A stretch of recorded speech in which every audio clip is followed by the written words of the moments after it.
स्वागत है एक बार फिर से आप सभी का एक्सेस एकेडमी खैरतल की ऑनलाइन क्लासेस में। बेटा आज अपन लोग बड़ा ही इंपॉर्टेंट टॉपिक लेके आए हैं। मैं कह रहा हूँ बहुत ज़्यादा केमिस्ट्री सारी डिपेंड करेगी यहाँ से, सारे एलिमेंट्स जो रिएक्शन करते हैं कैसे क्या करते हैं वो यहाँ से आने वाला है। क्या आज के इस लेक्चर में अपन लोग सीखने वाले हैं कि कोई भी एलिमेंट्स रासायनिक बंध बनाने की प्रक्रिया में भाग क्यों लेता है, कोई भी इलेक्ट्रॉन को डोनेट क्यों करता है, एक्सेप्ट क्यों करता है, ठीक है, क्यों बंध बनते हैं, क्यों आयनिक बंध बने, क्यों सहसंयोजक बंध बने, तो उन सब की बात अपन लोग करेंगे। टॉपिक शुरू करने से पहले मैं बता दूं बेटा, अगर आपने चैनल को सब्सक्राइब नहीं किया तो चैनल को सब्सक्राइब कर लें, ठीक है, और फिर आ जाओ शुरू करते हैं। क्या देखते हैं, जाओ रासायनिक संयोजन के कारण, भाई रासायनिक संयोजन के कारण रीजन फॉर केमिकल कॉम्बिनेशन की बात करें कि भाई रासायनिक संयोजन क्यों होता है, ठीक है। तो मैं बता दूं आपको, देखो अपन क्या करें, आपने देखो अक्रिय गैसों का नाम सुना है, आपने अक्रिय गैसों का नाम सुना है, नाम से पता चला अक्रिय इनर्ट, जो किसी से क्रिया नहीं करती, ठीक है, जो किसी से रिएक्शन नहीं करती है, रिएक्शन बना भाई बॉन्ड फॉर्मेशन की प्रोसेस में पार्टिसिपेट नहीं करती है, वो क्या होती है, सारे के सारे एलिमेंट्स। अक्रिय गैसों का नाम दिया उन लोगों को अपन लोगों ने। और अक्रिय गैसें कौन सी है, अपन बोलेंगे अक्रिय गैसें गिनती में टोटल 6 होती हैं, हीलियम, नियोन, ठीक है, आर्गन, क्रिप्टोन और कौन, जीनोन और ये रेडोन। टोटल कितनी, 1 2 3 4 5 6 है ना। तो देखो एक बार देख लो, थोड़ा सा ये भी याद कर लेना कि ये 2 नंबर पे आता है, ये 10 नंबर पे आता है, ये 18 पे आता है, ये 36 पे आता है, ये 54 पे आता है और ये कितने पे आता है, 86 पे आता है, सही है। तो अपन कहते हैं ये रासायनिक बंधन में भाग नहीं लेते, do not take part in chemical combination reaction, ठीक है। तो अपन ने बोला कि ये केमिकल कॉम्बिनेशन की रिएक्शन में भाग नहीं लेती हैं, ठीक है। तो यानी कि ये एटॉमिक फॉर्म में, हाँ भाई एटॉमिक फॉर्म में एग्जिस्ट करती है, स्वतंत्र रूप से रह सकती है, ठीक है। क्यों, क्योंकि ये किसी से रिएक्शन नहीं करती, पार्टिसिपेट नहीं करती, केमिकल बॉन्ड फॉर्मेशन की प्रोसेस में पार्टिसिपेट नहीं करती है। तो अपन बोल रहे हैं सारे के सारे जो है इनको क्या नाम दिया गया है, इसलिए इस वजह से इनको नाम दिया गया क्या, अक्रिय गैसें, इनर्ट गैसेस नाम इनको इसीलिए मिला है क्योंकि किसी से अभिक्रिया नहीं करती है, केमिकल बॉन्ड फॉर्मेशन की प्रोसेस में पार्टिसिपेट नहीं करती है। तो साइंटिस्टों ने क्या किया, साइंटिस्टों के दिमाग में तुरंत एक बात आई क्या, कि आवर्त सारणी में अब तक कुल 118 तत्व खोजे जाने का दावा किया जा रहा है। इनमें से मात्र ये 6 तत्व ऐसे हैं जो रासायनिक बंधन की प्रक्रिया में भाग नहीं लेते हैं। बाकी के सारे जो बच गए, स्टार्ट तो कर दिया था ना इसको, बाकी के सारे जो बच गए, कुल मिला कितने बच गए, 112, वो केमिकल बॉन्ड फॉर्मेशन प्रोसेस के रिएक्शन में पार्टिसिपेट करते हैं। तो ये क्यों कर रहे हैं, बाकी के जो 112 है उनमें ऐसा क्या नहीं है कि ये तो बंध बनाने में भाग लेते हैं और ये नहीं लेते हैं। वैज्ञानिकों के दिमाग में बात आई, ठीक है।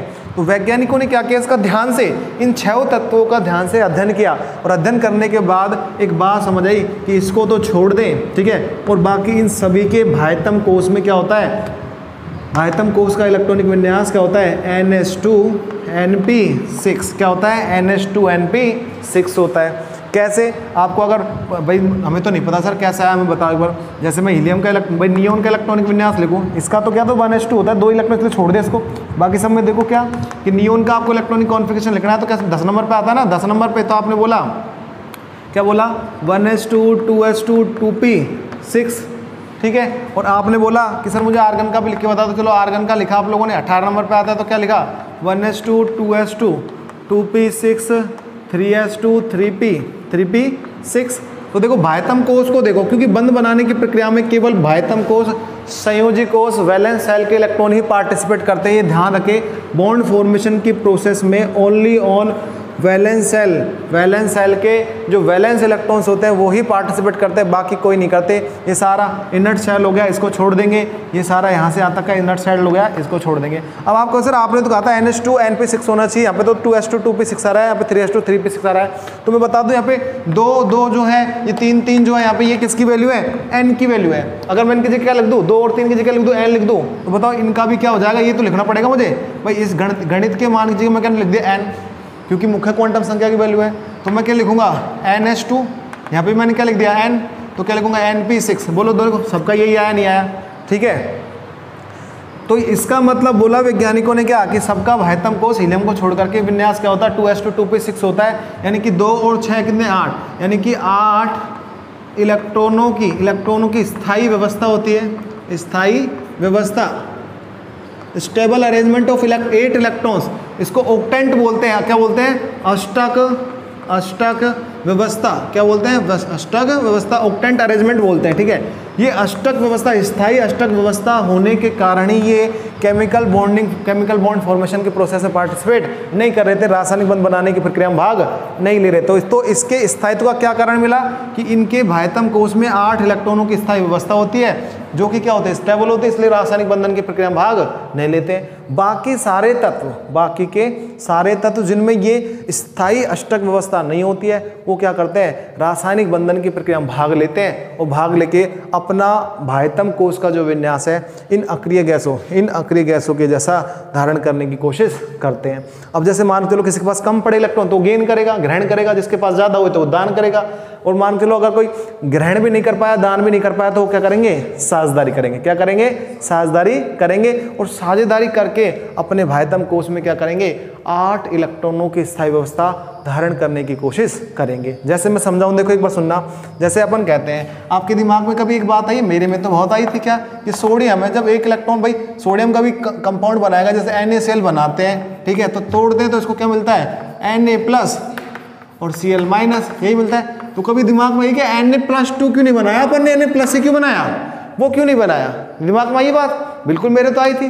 तो क्यों, अब ऐसा क्यों नहीं हुआ, ऐसा क्यों नहीं होता, ऐसा क्यों होता है, तो मैं बात देता हूँ, रीजन देता हूँ। मैंने बोला कि निकटवर्ती अक्रिय गैस जैसा स्थायी विन्यास धारण करने की कोशिश करते हैं। तो सोडियम कितने नंबर पे आ रहा है बताओ जल्दी से, 11 पे। कौन सी अक्रिय गैस के पास पड़ता है, इसके ही तो पास में पड़ रहा है, तो ये कितने नंबर पे आती है बताओ, 10 नंबर पे। अब सुनो ध्यान से, क्या इस सोडियम का इलेक्ट्रॉनिक विन्यास लिखता हूं मैं, तो क्या आता है 1s2 2s2 2p6 3s1। तो देखो अभी भाइतम कोष इसका ये है, तो एक तो तरीका यह है कि भाइतम कोष में 7 इलेक्ट्रॉन और ले ले तो फिर अष्टक व्यवस्था हो जाए, सही है। भाइतम कोष में एक इलेक्ट्रॉन तो है, क्योंकि यहाँ पे गणित का सबसे बड़ा मान 3 ही तो है, यानी कि देखो ये तो कौन सा के, ये कौन सा हो गया L कोष, ये हो गया M कोष। तो M कोष में केवल 1 इलेक्ट्रॉन है, कितने कम पड़ रहे हैं अष्टक व्यवस्था प्राप्त करने के लिए, 7।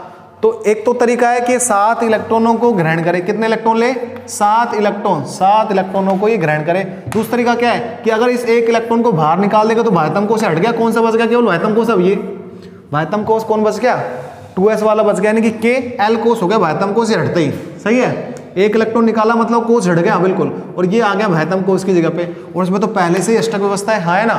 तो एक तो तरीका है कि एक इलेक्ट्रॉन को बाहर निकाले, हाँ भाई, एक तो ये तरीका कि एक इलेक्ट्रॉन को बाहर निकाले। दूसरा क्या है कि 7 इलेक्ट्रॉनों को गेन करे। तो बताओ कौन सा ज्यादा काम आसान रहेगा, 7 इलेक्ट्रॉनों को लेना है, एक इलेक्ट्रॉन को बाहर निकाला, एक इलेक्ट्रॉन को बाहर निकाला, इसलिए ये वाला काम होता है। और एक इलेक्ट्रॉन निकालने के बाद सोडियम क्या बन जाता है, Na+ बन जाता है, विन्यास कैसे हो जाता है, इसको तो छोड़ दूं मैं, क्या हो जाता है 2s2 2p6, यानी किसका जैसा हो गया बताओ। अब ये किसकी जैसी नकल कर ली इसने, नियोन की जैसी नकल कर लिया है, समझ गए कि ये किसका जैसा बन गया, नियोन के जैसा बन गया है, और स्थायी हो चुका है, आंशिक रूप से स्थायी हो चुका है। इसलिए अपन ने कहा कि ये Na केवल +1 बनेगा, क्योंकि एक इलेक्ट्रॉन त्यागने के बाद ये किसका जैसा हो जाता है, नियोन के जैसा हो जाता है। अगर ये 2 इलेक्ट्रॉन त्यागेगा तो फ्लोरीन का जैसा होगा, फ्लोरीन तो बेचारा खुद ही अनस्टेबल है। अपन किसी की होड़ करते हैं तो बताओ किस करते हैं, जो स्टेबल है उसकी करेंगे या जो अनस्टेबल है उसकी करेंगे, बिल्कुल जो स्टेबल है उसकी करेंगे अपन लोग। जैसे ये तो केस हुआ किसका, सोडियम का।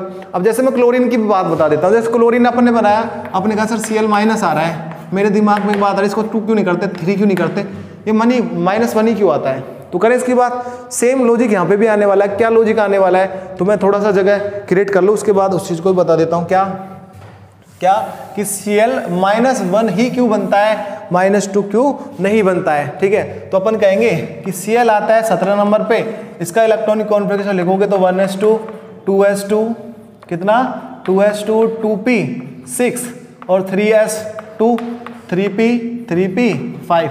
बोलो क्लियर बात, 3p5। अब देखो क्या मैंने कहा, इसका भाइतम कोष यही है। भाइतम कोष में इलेक्ट्रॉन टोटल कितने हो रहे, जल्दी से बोलो, 2 और 5 7, कितने इलेक्ट्रॉन हो रहे हैं, 7 इलेक्ट्रॉन।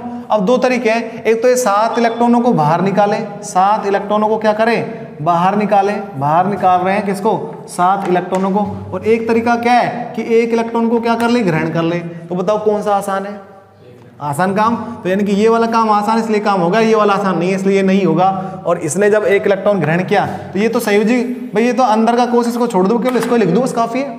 तो मैं क्या बोलूंगा Cl- बनता है तो क्या हो जाता है 3s2 3p6 हो गया एक इलेक्ट्रॉन ग्रहण करने के बाद। और भाइतम कोश बताओ 8 इलेक्ट्रॉन की स्थायी अवस्था हो गई। अब ये क्लोरीन नहीं है, कौन बन चुका है, आर्गन जैसा बन चुका है, स्थायी विन्यास धारण कर लिया है। इसलिए मैंने कहा बाकी सारे तत्व क्या करते हैं, रासायनिक बंधन की प्रक्रिया में भाग लेते हैं और भाग लेकर के क्या कर लेते हैं, निकटवर्ती अक्रिय गैस जैसा विन्यास धारण करने की कोशिश करते हैं, कर लेते हैं। ठीक है, इसलिए बंध बनने की प्रोसेस होती है। अच्छा एक बात और कि यहाँ पे तो इसने कहा कि त्याग दो, इसने कहा ग्रहण कर लो। और कभी त्यागना संभव ही ना हो, तो फिर क्या होता है, वो इलेक्ट्रॉनों की साझेदारी करते हैं। क्या करते हैं, इलेक्ट्रॉनों की साझेदारी, और साझेदारी से सहसंयोजक बंध का निर्माण करते हैं। तो फाइनली अपन बताएंगे कारण कोई रासायनिक संयोजन का कारण क्या था। तो आप बोलोगे इसके 2 कारण है। पहला कारण तो ये हुआ कि सभी तत्व रासायनिक बंधन की प्रक्रिया में भाग लेकर केमिकल बॉन्डिंग की प्रोसेस में पार्टिसिपेट करके नियरेस्ट इनर्ट गैस का जैसा इलेक्ट्रॉनिक कॉन्फिगरेशन एक्वायर्ड करने की कोशिश करते हैं, निकटवर्ती अक्रिय गैस जैसा विन्यास धारण करने की कोशिश करते हैं, जो कि ये मैंने बताया आपको। ठीक है, पहला। दूसरा रीजन ये और होता है क्या, दूसरा रीजन ये होता है कि भाई सारे तत्व न्यूनतम ऊर्जा अवस्था धारण करने की कोशिश करते हैं। न्यूनतम ऊर्जा अवस्था में है सारे के सारे।